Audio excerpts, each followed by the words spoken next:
Jamais de la vie je ne vous laisserai toucher à ce compresseur.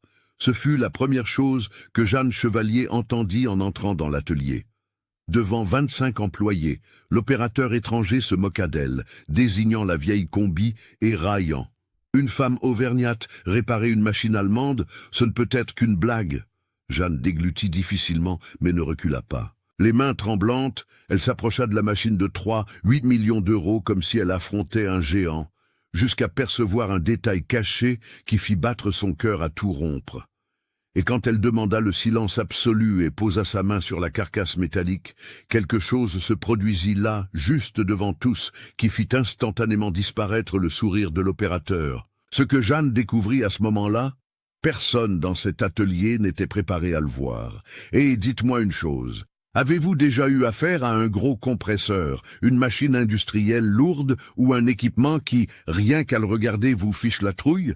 Racontez-moi dans les commentaires la pire galère que vous ayez jamais rencontrée. J'ai très envie de le savoir. Jeanne Chevalier n'avait que 23 ans lorsque cette histoire se déroula, mais elle portait sur ses épaules une vie entière d'apprentissage et de lutte. Vous devez comprendre qui était cette jeune femme.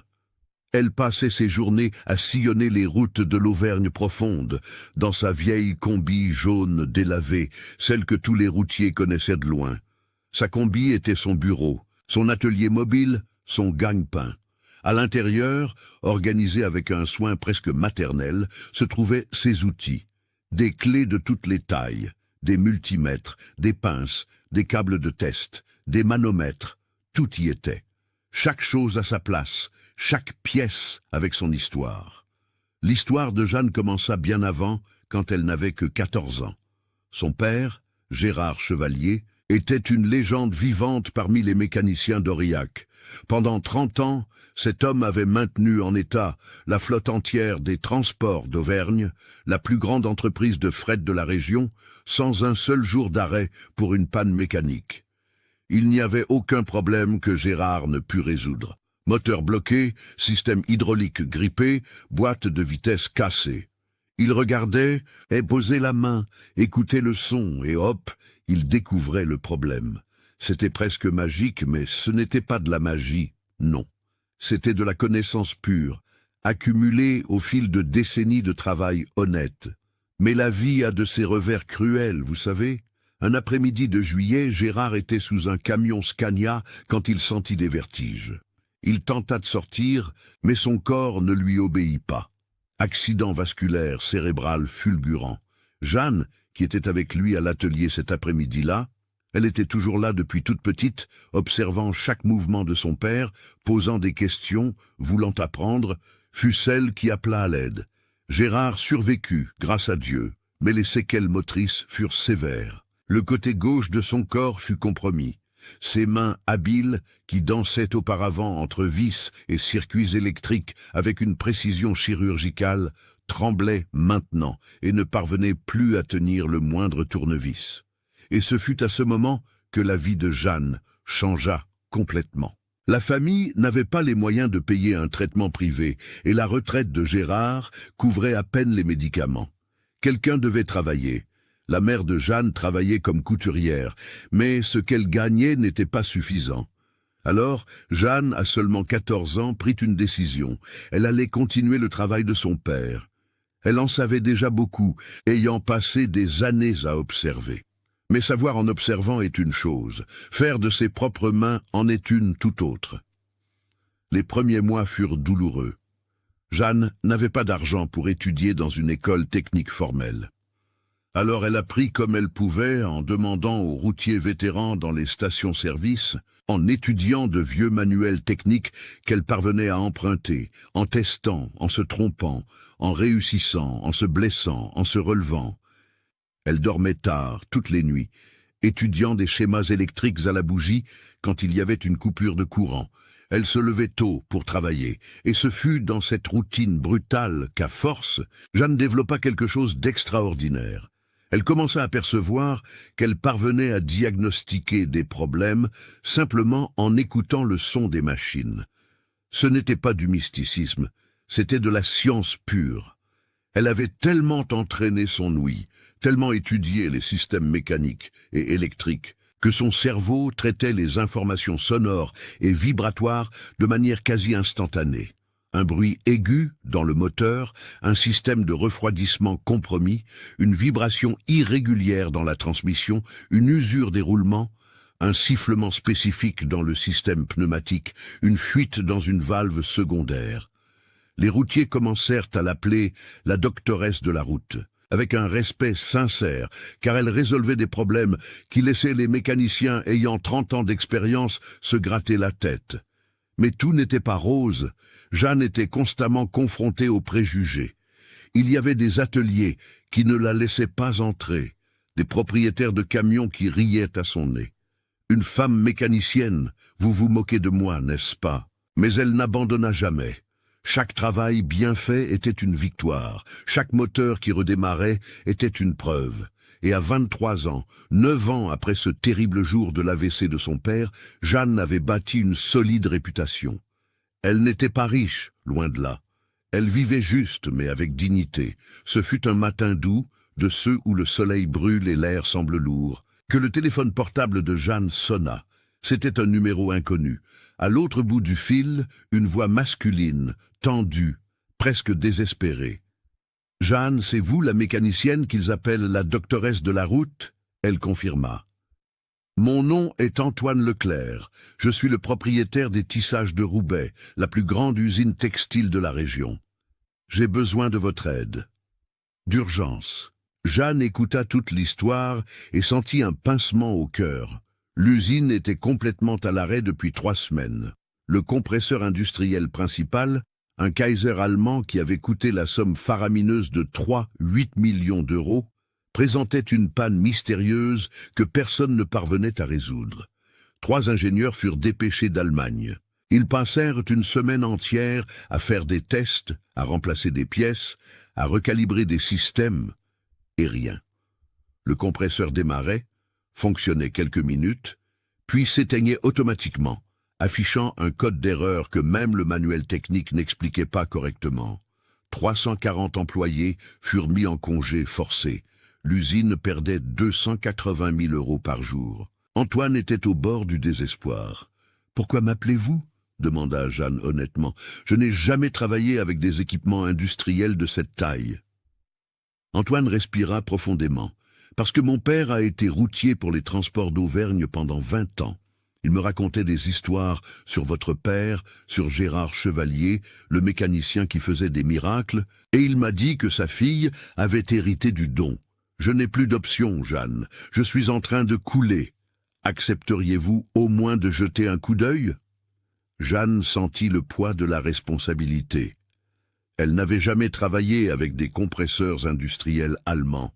Mais en même temps, une voix en elle, la voix de son père qui lui enseignait, disait « Une machine est une machine. Ma fille, le principe est le même. Système électrique, système mécanique, système pneumatique. Tu comprends les principes, tu comprends la machine. » Elle accepta. 2 heures plus tard, Jeanne roulait sur la nationale 88 en direction de Roubaix. Son cœur battait la chamade. Peur et excitation se mêlaient. En arrivant au portail des tissages de Roubaix, elle fut impressionnée par la taille de l'installation industrielle. C'était énorme, imposant, tout était très organisé et propre. Elle gara sa combi usée entre les voitures importées des cadres et sentit une pointe d'insécurité. Elle portait sa combinaison bleue tachée de graisse, transportait sa boîte à outils improvisée. Elle avait de la graisse sous les ongles. Avait-elle eu raison d'accepter? Un agent de sécurité l'accompagna jusqu'à l'atelier où se trouvait le compresseur. Et c'est là que tout commença, car l'attendant, les bras croisés et une expression de pur dédain, se tenait Luca Rossi. Luca Rossi avait 41 ans et portait dans ses yeux bleu clair cette expression de quelqu'un qui se croyait supérieur à tout et à tous autour de lui. Il était grand, mince, les cheveux gris coiffés en arrière avec du gel et portait une combinaison industrielle impeccablement propre, presque sans tache, comme si travailler avec des machines était quelque chose qu'il supervisait plus qu'il n'y mettait vraiment la main.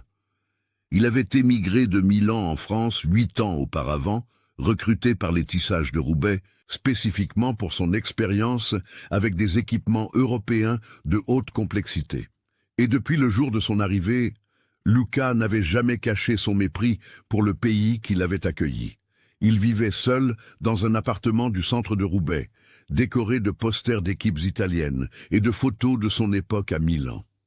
Luca ne s'était jamais marié, n'avait jamais eu d'enfant et ne gardait que très peu d'amis. La vérité est que Luca était profondément solitaire, mais cachait cette douleur sous des couches et des couches d'arrogance. Il avait grandi dans une Italie post-industrielle, où lui-même avait été humilié et considéré comme un ouvrier de seconde classe pour ne pas avoir de diplôme universitaire. Quand il était venu en France, il avait enfin trouvé un endroit où il pouvait se sentir supérieur, où son accent européen et son expérience avec les machines allemandes le plaçaient au-dessus des autres. Et il s'était accroché à ce sentiment de supériorité, comme un naufragé s'accroche à une planche au milieu de l'océan. Quand Luca vit Jeanne descendre de la combi jaune usée, avec sa combinaison tachée de graisse et sa boîte à outils qui semblait avoir été assemblée avec des restes d'autres ateliers, quelque chose en lui s'enflamma. C'était comme si la présence de cette jeune femme simple, auvergnate, trop jeune, sans diplôme, sans sophistication, était une offense personnelle à tout ce qu'il représentait. Il lâcha un grand éclat de rire cruel qui résonna dans l'atelier industriel. « Madonna Santa !» s'exclama-t-il avec son fort accent italien, battant des mains de façon exagérée et sarcastique. « Ils ont envoyé une femme, une ragazza d'Auvergne !» Il imita de façon offensive l'accent régional, traînant les voyelles. « Quoi, ma belle, tu vas réparer le compresseur, hein ?» Les 3 ouvriers qui étaient près de lui rirent nerveusement, plus par pression sociale que parce qu'ils trouvaient cela vraiment drôle. Jeanne sentit le sang lui monter au visage, mais garda son calme. Elle avait déjà fait face aux préjugés, maintes fois. Mais quelque chose dans la cruauté délibérée de Luca était différent. C'était personnel, c'était calculé pour blesser. « Bonjour », dit-elle d'une voix ferme et polie. « Je m'appelle Jeanne Chevalier. Monsieur Antoine Leclerc m'a appelé pour évaluer le problème du compresseur. » Luca fit 2 pas vers elle, l'examinant de haut en bas, avec un dédain qu'il ne prenait pas la peine de dissimuler. Leclerc est désespéré, capisci, désespéré. C'est pourquoi il appelle n'importe qui, même une femme avec une vieille combi, qui n'a probablement jamais vu une machine allemande de sa vie. Il désigna le gigantesque compresseur qui dominait le centre de l'atelier. Ça, c'est un Kaiser Sigma Control 2, ligne premium, fabriqué à Cobourg, Allemagne. Allemagne, tu comprends ? Ce n'est pas un tracteur de foire, ce n'est pas un vieux camion de route, c'est de la technologie de premier monde. Jeanne respira profondément, sentant l'humiliation brûler dans sa poitrine. Mais quelque chose que son père disait toujours résonna dans son esprit. Quand il t'humilie, ma fille, ne réagis pas avec colère, réagis avec compétence. Elle répondit calmement. Je comprends, monsieur Rossi. Je suis venu parce que j'ai été appelé. Si vous ne voulez pas de mon aide, c'est d'accord. Mais j'aimerais au moins voir le compresseur et comprendre quel est le problème. Ce fut à ce moment que Luca eut une idée perverse. Il regarda autour de lui et vit qu'il n'y avait que quelques ouvriers présents. Non, ce n'était pas suffisant. S'il allait humilier cette prétendue compétence ambulante, il lui fallait un public, il lui fallait des témoins. Luca prit sa radio et appela. « Attention, tout le personnel de la maintenance et de la production. Venez à l'atelier du compresseur immédiatement. Urgent, tous. » En 5 minutes, environ 25 personnes étaient rassemblées autour du compresseur. Ouvriers, techniciens, même quelques secrétaires administratives qui avaient entendu l'appel et étaient venus par curiosité. Luca adorait ça. Il se positionna au centre comme un maître de cérémonie présentant un spectacle. « Mes chers collègues, » annonça Luca avec une théâtralité exagérée, « vous savez que notre compresseur est en panne depuis 3 semaines. » « Oui. » Vous savez que 3 ingénieurs sont venus d'Allemagne avec des diplômes d'universités prestigieuses, avec des décennies d'expérience, et n'ont pas réussi à le résoudre? Eh bien, le patron, dans son infinie sagesse et son désespoir, a décidé d'appeler une spécialiste. Il marqua une pause dramatique et désigna Jeanne d'un geste exagéré. Une mécanicienne de la route en combi, une ragazza qui a probablement appris le métier en réparant des charrettes. Quelques personnes rirent ouvertement, d'autres échangèrent des regards mal à l'aise. Jeanne sentit 25 paires d'yeux sur elle. Elle voulait disparaître, voulait retourner à sa combi et s'en aller. Mais en même temps, une flamme de détermination s'alluma en elle. Elle n'allait pas donner à Lucas la satisfaction de la voir fuir. Lucas continua. Alors dites-moi, monsieur et madame, où cette jeune femme a-t-elle étudié? Dans quelle université a-t-elle obtenu son diplôme? Il se tourna vers Jeanne avec un sourire malveillant. Racontez-nous, ma belle, l'université d'Auvergne, l'université de Lyon, ou c'était à l'université de la station-service. Des rires éclatèrent. Jeanne sentit des larmes monter à ses yeux, mais ne les laissa pas couler. Elle n'allait pas pleurer, pas ici. Pas devant eux. Je n'ai pas de diplôme universitaire, répondit Jeanne d'une voix ferme, bien que son cœur battît la chamade. J'ai appris en travaillant. J'ai 12 ans d'expérience pratique. Diciane, s'exclama Lucas, feignant d'être impressionné. 12 ans. Expérience avec quoi? En réparant des ânes, en ferrant des mulets, en arrangeant des charrettes? Les rires augmentèrent. Un ouvrier plus âgé, d'environ 50 ans, ne riait pas. Il regardait Jeanne avec quelque chose qui ressemblait à de la pitié, mais il ne dit rien. Personne ne dit rien. Jeanne pensa à son père à la maison, dans son fauteuil roulant, les mains tremblantes, espérant qu'elle reviendrait avec l'espoir de gagner assez d'argent pour payer les médicaments du mois. Elle pensa à sa mère cousant tard dans la nuit pour compléter les revenus. Elle pensa au nombre de fois où elle avait dû prouver qu'elle était bonne, qu'elle savait ce qu'elle faisait, qu'elle avait un vrai talent, et elle décida qu'elle n'allait pas abandonner. Lucas s'approcha d'elle, envahissant son espace personnel de manière intimidante. « En Italie, vous savez comment c'est, dit-il à voix basse, mais suffisamment forte pour que tous l'entendent. Les femmes s'occupent de la maison, font de bons petits plats, s'occupent des bambini, gardent tout propre et organisé. C'est beau, c'est naturel. Mais ici en France, mamma mia, tout est le désordre. Les femmes veulent être des hommes, veulent se salir avec de l'huile, veulent faire du travail lourd. Et le résultat, c'est ridicule, c'est pathétique. » Une des secrétaires qui regardait, une femme d'environ 35 ans nommée Christine, sentit une vague de colère. Elle voulait crier, voulait défendre Jeanne, mais Lucas était le chef d'équipe, il avait du pouvoir, il avait des relations. Elle baissa les yeux et ne dit rien. Des années plus tard, Christine dirait dans des interviews que ce fut l'un des moments de plus grande honte de sa vie. Non pas pour avoir été humiliée, mais pour être restée silencieuse pendant qu'une autre femme était brisée. Lucas n'avait pas terminé. Il s'échauffait, alimenté par les rires et l'auditoire. « Et ce n'est pas tout, continua-t-il. C'est une auvergnate. Vous savez ce que cela signifie. Cela signifie qu'elle pense qu'un compresseur industriel allemand de 3-8 millions d'euros fonctionne comme un vieux moteur de camion de marché aux bestiaux. Elle va arriver ici, donner quelques tapes, faire une bénédiction, et voilà. Miracle français. » Plus de rire. Jeanne sentit une larme couler, mais l'essuya rapidement. Lucas la vit et sourit, sentant qu'il gagnait. Il désigna l'énorme compresseur. « Vous voyez ça ? C'est un Kaiser Sigma Control 2 à 2 étages, avec un système de récupération de chaleur intégré, un contrôleur CPC entièrement électronique, un suivi en temps réel de 247 paramètres différents. Vous comprenez ce que je dis ? 247 paramètres. Ce n'est pas une coccinelle, ce n'est pas un petit camion, ce n'est pas un moteur de hors-bord. » Il croisa les bras et la regarda avec dédain. « Jamais de la vie je ne vous laisserai toucher à ça. Cette machine vaut plus que votre vieille combi, votre maison et tout ce que vous avez dans la vie réunie. Probablement plus que tout ce que vous gagnerez en travaillant toute votre vie. Vous ne savez même pas lire l'allemand, Comment allez-vous comprendre les codes d'erreur? Comment allez-vous interpréter le manuel technique? Comment? Jeanne respira profondément. Je peux essayer? Dit-elle à voix basse. Quoi? Lucas mit la main à son oreille. Je n'ai pas entendu.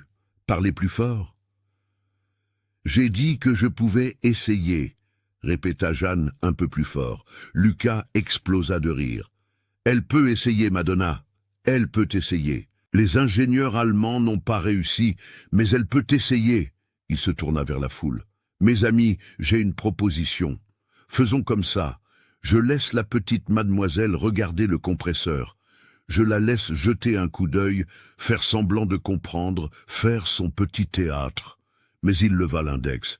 Mais si elle ne résout rien, elle admet ici, devant tout le monde, qu'elle est venue juste pour gagner de l'argent facile et qu'une femme ne sert pas à ce genre de travail. D'accord? Le silence qui suivit fut lourd, gênant.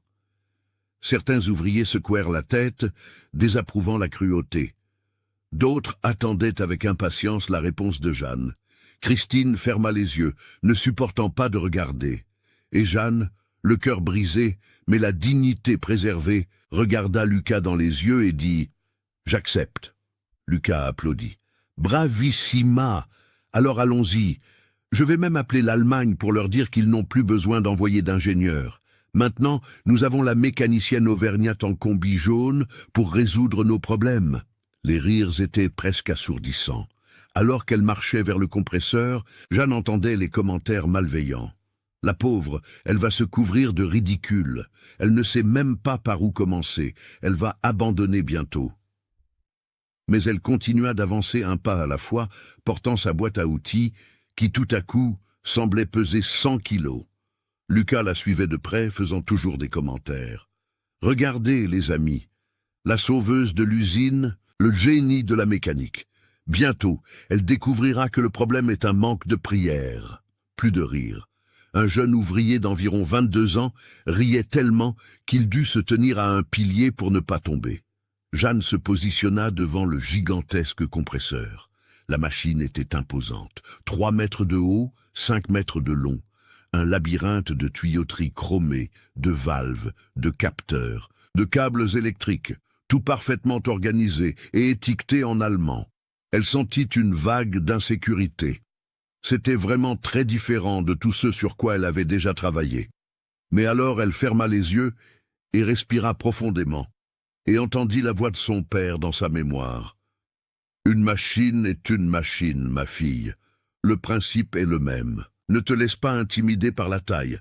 Écoute, sens, comprends. » « J'aimerais faire un test, » dit Jeanne d'une voix ferme. « J'ai besoin d'entendre le compresseur fonctionner. » Lucas leva les yeux au ciel. « Ah, bien sûr. La spécialiste a besoin d'entendre. Elle se prend pour un médecin faisant de l'auscultation. Elle va mettre un stéthoscope sur la machine. » Nouveau rire. « D'accord. Faisons ton petit théâtre. Mais quand ça ne donnera rien, tu respecteras l'accord. » Lucas actionna le panneau de contrôle. Le compresseur commença à démarrer avec un ronflement grave et puissant. Jeanne demanda « S'il vous plaît, j'ai besoin d'un silence absolu. » Quelques-uns rirent doucement, mais Lucas, intrigué malgré lui, fit un geste brusque pour que tous se taisent. Et ce fut à ce moment-là, mes amis, que quelque chose d'extraordinaire se produisit. Jeanne ferma les yeux et posa sa main sur la structure métallique du compresseur.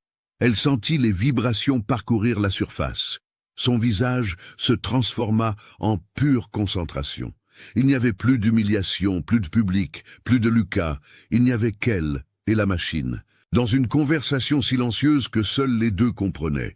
3 minutes passèrent. Le compresseur fonctionna pendant 47 secondes et s'éteignit automatiquement, exactement comme il l'avait fait les 3 semaines précédentes.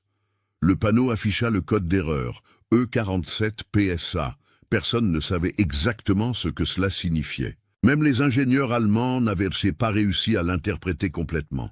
Jeanne ouvrit les yeux et quand elle parla, sa voix avait une assurance, une autorité technique que personne là-bas n'attendait.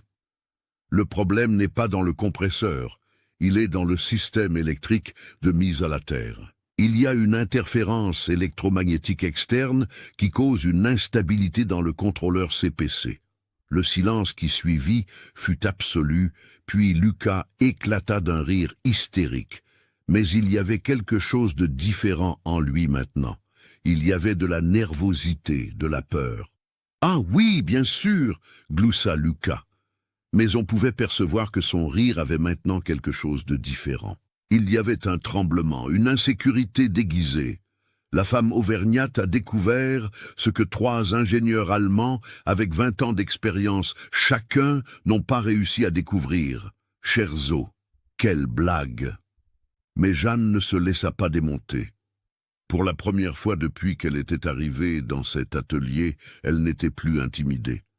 Elle avait écouté la machine, elle avait senti la vibration et elle savait. Les ingénieurs allemands se sont concentrés sur le compresseur, parce que l'erreur apparaît là, expliqua-t-elle, désignant le panneau de contrôle. Mais j'ai appris avec les routiers vétérans que lorsque le problème n'a pas de sens, lorsqu'il est intermittent et imprévisible, on ne cherche pas à l'intérieur de la machine, on cherche à l'extérieur. Lucas croisa les bras, la mâchoire tendue. « Et qu'est-ce que vous pensez exactement avoir trouvé, doctoresse ?» C'est un câble de mise à la terre caché qui crée une boucle de courant parasite, continua Jeanne, sa voix gagnant en confiance à chaque mot. La vibration que j'ai ressentie n'est pas mécanique, elle est électrique. Elle a une fréquence de 120 Hz, le double de la fréquence du réseau électrique de 60 Hz. Cela n'arrive que lorsqu'il existe un chemin secondaire pour le courant de mise à la terre. Ce courant génère un champ électromagnétique qui interfère avec le capteur de pression PSA du système d'admission, provoquant des lectures fausses. Le contrôleur CPC interprète cela comme une défaillance de sécurité et éteint le compresseur. Le silence dans l'atelier était presque palpable. Les ouvriers se regardaient, incrédules. Christine, la secrétaire qui s'était sentie honteuse auparavant, avait maintenant les yeux écarquillés. Cette jeune femme savait-elle vraiment de quoi elle parlait? Lucas sentit le sol se dérober sous ses pieds, mais l'orgueil était plus fort. « Vous ne toucherez à rien !» cria-t-il, perdant son sang-froid. « Si vous la cassez, si vous l'aggravez, c'est moi qui paierai. Je suis responsable de cette machine. Je signe en bas. Je ne laisserai pas une amatrice tout gâcher. »« Je peux le prouver, » dit calmement Jeanne. Laissez-moi voir les schémas électriques de l'installation. Juste voir, je ne toucherai à rien pour l'instant. Ce fut à ce moment qu'une voix grave résonna du fond de l'atelier. « Lucas, apportez-lui les schémas. » Tous se retournèrent. C'était Antoine Leclerc, le propriétaire de l'usine. Il avait 58 ans, les cheveux grisonnants, un ventre proéminent, le visage marqué par la fatigue de 3 semaines d'enfer. Il avait été informé par l'un des ouvriers de la confrontation en cours et était venu immédiatement. Antoine marchait lentement, mais avec autorité. 25 employés lui ouvrirent le chemin automatiquement. « Monsieur Leclerc, avec tout le respect, » commença Lucas, mais Antoine leva la main, le coupant. « Lucas, vous avez été embauché pour maintenir cette usine en marche. Cela fait 3 semaines qu'elle est à l'arrêt. J'ai fait venir des ingénieurs d'Allemagne qui ont coûté une fortune et n'ont rien résolu. Maintenant, j'ai fait venir cette jeune femme parce que des gens en qui j'ai confiance m'ont dit qu'elle était bonne, très bonne. » Antoine regarda directement Lucas dans les yeux. « Alors, vous allez apporter les schémas électriques maintenant. C'est un ordre. » Lucas était rouge de colère et d'humiliation, mais il n'avait pas le choix. Il se rendit au bureau technique et revint 5 minutes plus tard avec une énorme chemise pleine de plans et de schémas, jetant la chemise sur la table de travail à côté du compresseur, d'un geste agressif. « Tiens, bonne chance pour y comprendre quelque chose. Tout est en allemand technique. » Jeanne ouvrit la chemise et commença à examiner les schémas. Ses mains, qui quelques instants plus tôt tremblaient de nervosité, se mouvaient maintenant avec précision et assurance. Elle savait lire les schémas électriques depuis l'âge de 15 ans. Son père lui avait appris en utilisant de vieux manuels de camions Scania et Mercedes-Benz. L'allemand technique était différent, mais les symboles étaient universels. Triangle avec ligne, mise à la terre, ligne double, câble blindé, cercle avec X, point de connexion. Elle tourna page après page, ses yeux parcourant les circuits, reconstruisant mentalement tout le système électrique de l'installation. Lucas était à côté d'elle, observant avec une attention presque névrotique. Il s'attendait à ce qu'elle abandonne à tout moment, qu'elle admette qu'elle n'y comprenait rien. Mais alors, à la page 47 du volume 3, Jeanne s'arrêta. Son index, avec de la graisse noire sous l'ongle, se posa sur un détail spécifique. « Ici », murmura-t-elle. Puis plus fort, « Ici, regardez ça ». Elle tourna le schéma vers Antoine et vers Lucas. « Vous voyez ce câble ici marqué GTS 04 ? Il a été ajouté il y a 6 mois lors d'une rénovation du réseau électrique. Mais regardez son trajet. » Elle traça du doigt le trajet du câble sur le papier. Il part du tableau de distribution, passe derrière la salle des machines et se connecte à une barre de mise à la terre secondaire près du transformateur. Sauf qu'il ne devrait pas faire ce trajet. « Pourquoi ?» demanda Antoine, sincèrement curieux. « Parce qu'il crée une boucle », expliqua Jeanne. « Regardez, le compresseur a déjà sa propre mise à la terre dédiée, qui va directement au système principal. Mais ce câble, GT6CO4, qui a été installé après, a créé un second chemin pour le courant de mise à la terre. Quand cela se produit, le courant se divise entre les deux chemins et des courants d'égalisation commencent à circuler entre eux. Ces courants génèrent des champs magnétiques et le capteur de pression PSA du compresseur est extrêmement sensible aux interférences électromagnétiques. Lucas regarda le diagramme. Il connaissait ce câble. Il avait lui-même supervisé la rénovation 6 mois auparavant. L'électricien avait suggéré d'ajouter ce point de mise à la terre supplémentaire par sécurité. À l'époque, Lucas n'y avait pas vu de problème. Et maintenant, mon Dieu, était-il possible que la jeune femme ait raison? « J'ai besoin de vérifier physiquement, » dit Jeanne. « J'ai besoin de trouver ce câble, de voir comment il a été installé, de confirmer que c'est bien lui le problème. » Antoine regarda Lucas. « Montrez-lui où il se trouve. » Lucas, maintenant sans voix, conduisit Jeanne à une pièce adjacente à l'atelier principal. C'était la salle des tableaux électriques, pleine de tableaux de distribution, de barres omnibus, de transformateurs. Jeanne examina tout avec une attention méticuleuse, puis elle le trouva. Derrière une armoire technique cachée sous des chemins de câbles, se trouvait le câble GTXO4, un câble de 35 mm, vert et jaune, connecté à une barre de cuivre. Elle plaça un multimètre sur la configuration de courant alternatif et mesura. Il y avait un courant de 3,7 A circulant dans le câble de mise à la terre. Il ne devrait pas y avoir de courant circulant par là, ou au maximum quelques milliampères. « Voilà le problème, dit-elle, montrant l'écran du multimètre à Antoine. Courant d'égalisation. Cela génère le champ magnétique qui interfère avec le capteur. » Lucas était pâle. Il s'accrocha au mur pour s'équilibrer. « Je peux le résoudre, » dit Jeanne. « Je dois déconnecter ce câble, isoler correctement les extrémités et m'assurer qu'il n'y ait qu'un seul chemin de mise à la terre pour le compresseur. Ensuite, je dois recalibrer le contrôleur pour éliminer toute lecture résiduelle qui serait restée en mémoire. » « Combien de temps avez-vous besoin ?» demanda Antoine. « 40 minutes, peut-être 50 ?» Antoine respira profondément. 3 semaines d'agonie pourraient se terminer en moins d'1 heure. Il regarda Jeanne et y vit détermination et compétence. Il regarda Lucas et y vit un homme détruit. « Faites ce que vous avez à faire, » dit-il à Jeanne. Et elle le fit. Avec les mains qui avaient appris à travailler depuis l'âge de 14 ans, Jeanne déconnecta le câble problématique, isola les 2 extrémités avec du ruban isolant haute tension approprié, réorganisa le chemin des autres câbles pour éviter toute possibilité de couplage magnétique. Elle travailla dans un silence absolu, concentré, oubliant complètement qu'il y avait 25 personnes observant chacun de ses mouvements. Après 38 minutes, elle accéda au contrôleur CPC du compresseur en utilisant le panneau tactile. Elle navigua dans les menus en allemand, comme si elle lisait le français. Elle réinitialisa les paramètres du capteur PSA, recalibra la ligne de base de référence, nettoya les journaux d'erreur. Elle respira profondément. Vous pouvez l'allumer. Antoine se rendit personnellement au panneau principal. Sa main trembla lorsqu'il pressa le bouton vert d'allumage. Le compresseur commença à prendre vie avec son ronflement caractéristique. 10 secondes, 20 secondes, 47 secondes, le point où il s'éteignait toujours avant. 50 secondes, 1 minute, 2 minutes, 3 minutes. Le compresseur fonctionnait parfaitement.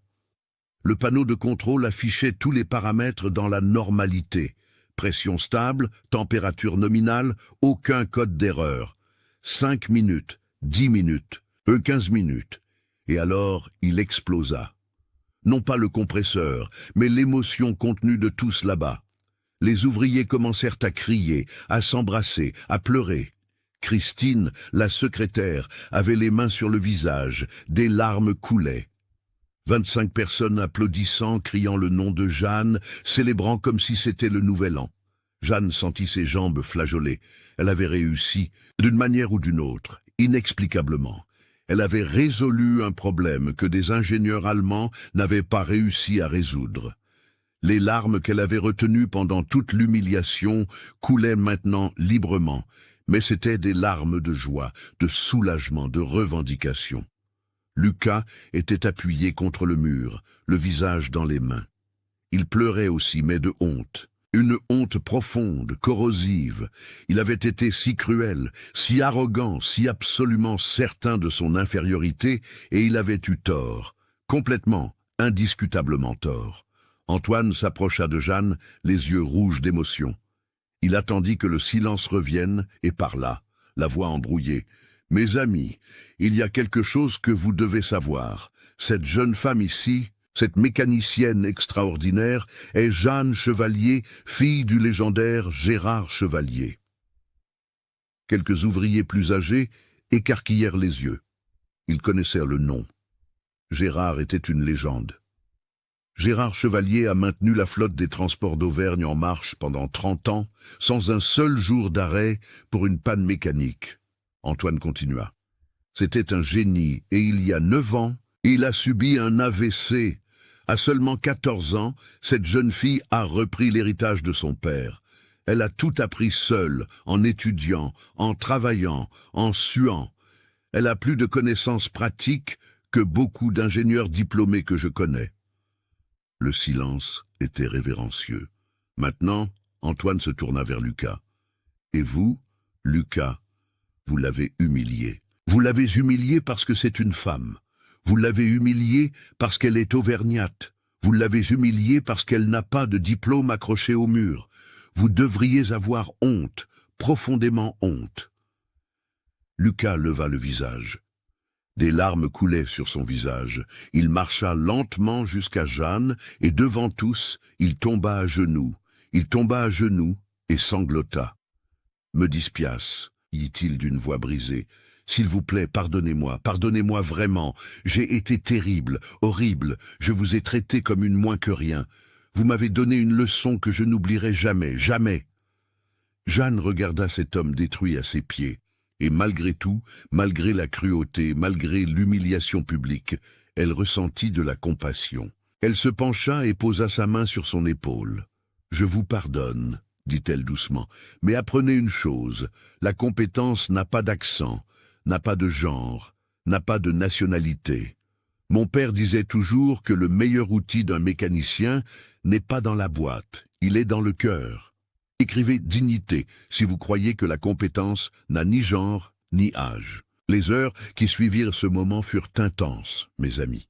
Intenses d'une manière que personne là-bas n'avait jamais expérimentée, car il ne s'agissait pas seulement d'un compresseur qui fonctionnait à nouveau. Il s'agissait de personnes redécouvrant leur humanité. Antoine appela une réunion d'urgence avec tous les employés de l'usine. 340 travailleurs qui étaient chez eux en congé forcé reçurent des appels, leur demandant de revenir immédiatement. Beaucoup n'y croyaient même pas. C'est vrai, l'usine va reprendre? Quand ils arrivèrent et virent le compresseur ronronner parfaitement, quand ils connurent l'histoire complète, beaucoup pleurèrent ouvertement. Antoine tint à placer Jeanne sur une petite estrade improvisée dans la cour centrale de l'usine. Elle était gênée, n'aimait pas être le centre de l'attention, mais il insista. « Cette jeune femme de 23 ans a sauvé les emplois de vous tous », annonça-t-il au mégaphone. « Elle a sauvé cette usine, et je veux que tout le monde connaisse son nom, Jeanne Chevalier. » L'ovation fut assourdissante. 340 personnes, applaudissant, criant, sifflant. Jeanne sentit son cœur déborder. Elle pensa à son père à la maison, aux mains tremblantes, et souhaita tellement qu'il puisse être là pour voir cela, pour savoir que son héritage continuait à vivre à travers elle. Mais le moment le plus important arriva après, lorsque la foule se dispersa. Lucas s'approcha à nouveau de Jeanne. Il s'était lavé le visage, mais ses yeux étaient encore rouges et gonflés. « Puis-je vous parler ?» demanda-t-il à voix basse, humblement. « S'il vous plaît. » Ils s'assirent sur un banc de bois dans le jardin de l'usine.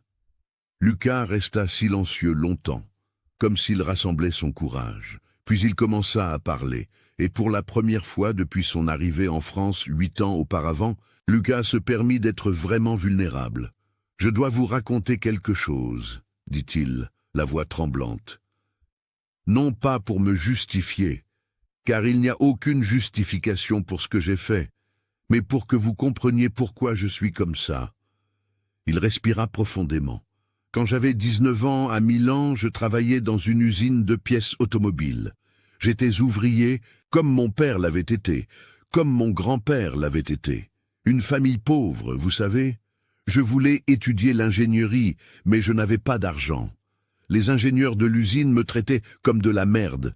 Ils m'appelaient le stupide, l'ouvrier sans avenir. Ils disaient que je ne serais jamais rien parce que je n'avais pas de diplôme. » Jeanne écoutait en silence, commençant à comprendre. « J'ai beaucoup souffert, » continua Lucas, les larmes revenant. « Vraiment beaucoup. Je travaillais 2 fois plus pour prouver que j'avais de la valeur, mais ce n'était jamais suffisant. Jamais.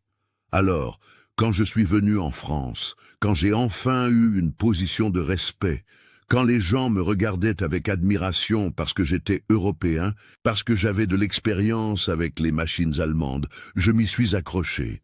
Je me suis accroché à ce sentiment d'être supérieur, parce que toute ma vie, j'avais été traité comme inférieur. » Il regarda Jeanne, les yeux implorant la compréhension. « Mais vous savez ce qui est pire, je suis devenu exactement ce que je haïssais. Je suis devenu ces ingénieurs cruels qui m'ont humilié. J'ai fait avec vous exactement ce qu'ils ont fait avec moi, et je ne mérite pas de pardon. » Jeanne sentit une vague de compassion. Elle comprit. Les personnes blessées blessent souvent d'autres personnes. C'était un cycle terrible. « Lucas, » dit-elle doucement, « vous avez le pardon ? Oui, je vous ai déjà pardonné, mais maintenant vous devez vous pardonner aussi et vous devez briser ce cycle. »« Mais comment ?» demanda-t-il désespéré. « Comment puis-je réparer ça en étant différent à partir de maintenant ?»« En traitant les gens avec le respect que vous auriez aimé recevoir, » répondit Jeanne. « En enseignant au lieu d'humilier, en élevant au lieu d'abaisser. » Lucas hocha la tête, essuyant ses larmes. « Je vais le faire. Je vous le jure. Je passerai le reste de ma vie à être différent. » Dans les jours qui suivirent, la transformation de Lucas fut visible pour tous. Il chercha chaque personne qui avait été présente lors de l'humiliation de Jeanne dans l'atelier et leur demanda pardon individuellement. Il admit publiquement qu'il avait eu tort, qu'il avait été cruel, qu'il avait honte de ses propres actions. Certains acceptèrent les excuses facilement, d'autres mirent plus de temps, mais tous reconnurent sa sincérité. Christine, la secrétaire qui était restée silencieuse pendant l'humiliation, chercha Jeanne un après-midi. « Je dois aussi vous demander pardon, » dit-elle, les yeux baissés. « Je suis restée silencieuse. J'ai vu ce qu'il vous faisait et je n'ai pas eu le courage de dire quoi que ce soit. Je suis lâche. »« Vous n'êtes pas lâche, » répondit Jeanne. « Vous aviez peur, je comprends. Lucas avait du pouvoir, il avait une position. C'est difficile de confronter cela, mais maintenant vous pouvez faire différemment. La prochaine fois que vous verrez quelqu'un se faire humilier, vous pourrez être la voix qui parle. Christine embrassa Jeanne en pleurant. Merci. Merci de m'apprendre ça. Antoine appela Jeanne dans son bureau une semaine après l'incident. J'ai une proposition pour vous, dit-il en souriant. Je veux que vous travailliez ici. En tant que superviseur technique de maintenance, vous coordonneriez toute la maintenance de l'installation industrielle. Jeanne fut choquée. Je n'ai pas d'expérience avec ça. Je travaille sur les routes avec des camions. Vous avez résolu en 40 minutes un problème que personne n'a résolu en 3 semaines, l'interrompit Antoine. Vous avez quelque chose qui ne s'apprend pas à l'université. Vous avez l'intuition, le dévouement, l'humilité d'apprendre. Nous vous offrons 18 500 € par mois. Acceptez-vous? Jeanne pensa à son père, aux médicaments chers, à sa mère Cousantard. Elle pensa à la possibilité de leur offrir une vie meilleure. Elle accepta, mais la plus grande surprise vint de Lucas. Il chercha Antoine et demanda à être rétrogradé de chef d'équipe à apprenti sous la supervision de Jeanne. « Je veux apprendre la bonne façon, dit-il. Je veux désapprendre mon arrogance et apprendre l'humilité. Et j'accepte une réduction de salaire. Je ne mérite pas ce que je gagne. » Antoine fut impressionné. « Vous êtes sûr, vous gagnerez moins de la moitié de ce que vous gagnez maintenant ?»« J'en suis sûr, » répondit Lucas avec fermeté. « L'argent, je le récupère. La dignité perdue est plus difficile. » Et ainsi commença un partenariat improbable. Jeanne, la jeune mécanicienne de la route, et Lucas, l'opérateur italien arrogant, transformé en humble apprenti. Ils travaillaient côte à côte, elle enseignant, lui apprenant.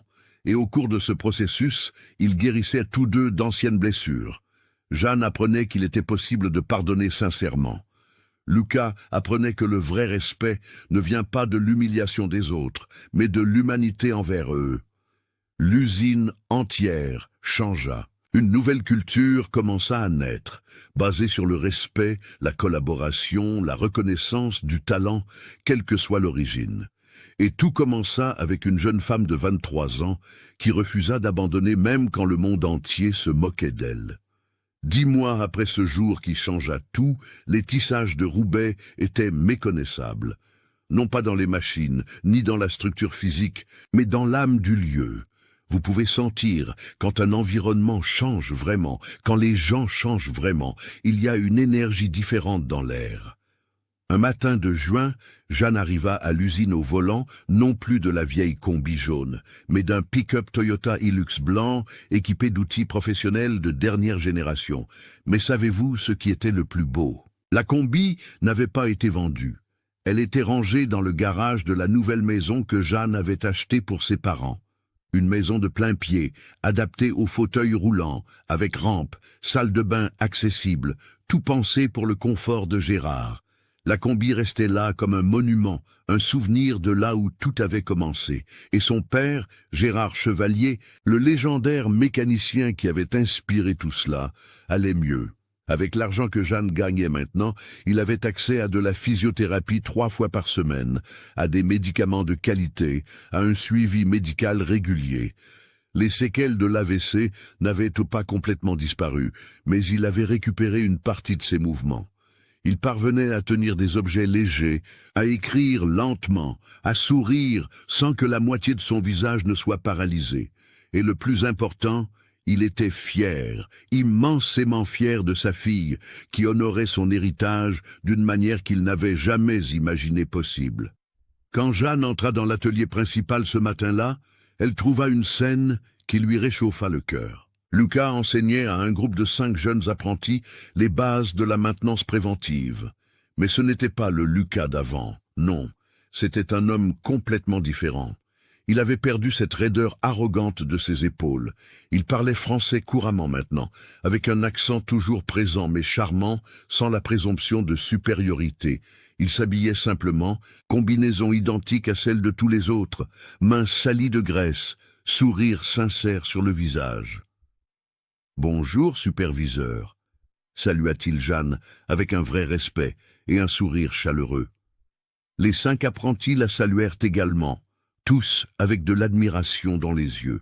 Parce qu'en ces 10 mois, Jeanne n'avait pas seulement coordonné la maintenance de l'usine, elle était devenue une mentor, une inspiration, une preuve vivante que le talent et le dévouement peuvent vaincre tous les préjugés. Mais la transformation la plus belle était ce que Jeanne et Lucas avaient créé ensemble, le programme « Les mains qui bâtissent ». C'était une école technique gratuite qui fonctionnait dans les locaux de l'usine le week-end et le soir. Des jeunes des quartiers défavorisés de Roubaix et de la région apprenaient la maintenance industrielle, la mécanique automobile, l'électricité, la pneumatique, tout cela dispensé bénévolement par des professionnels de l'usine. Lucas était l'un des professeurs les plus dévoués. En 10 mois, le programme avait déjà formé 87 jeunes, et 63 d'entre eux étaient déjà employés dans des entreprises de la région.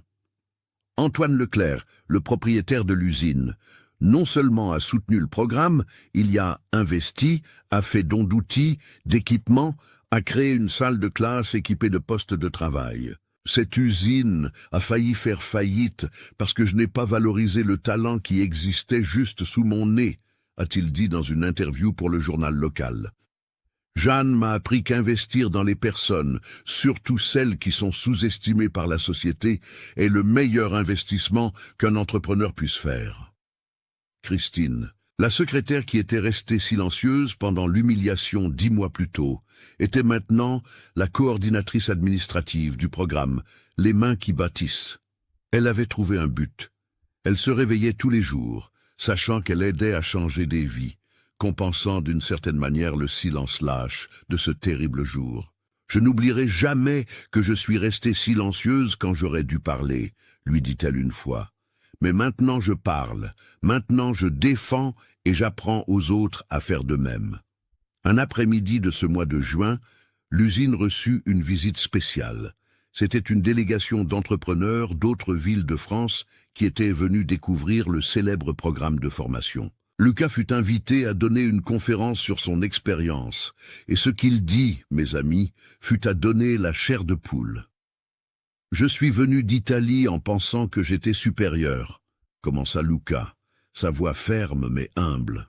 « J'avais de l'expérience européenne, je connaissais les machines allemandes, je parlais 3 langues, et à cause de cela je me croyais meilleur que les Français. Meilleur que les Auvergnats. Meilleur que toute personne qui n'avait pas mon parcours. Mais savez-vous ce qui s'est passé? Une femme de 23 ans d'Auvergne, sans diplôme universitaire, m'a donné la plus grande leçon de ma vie. » Il fit une pause, l'émotion évidente.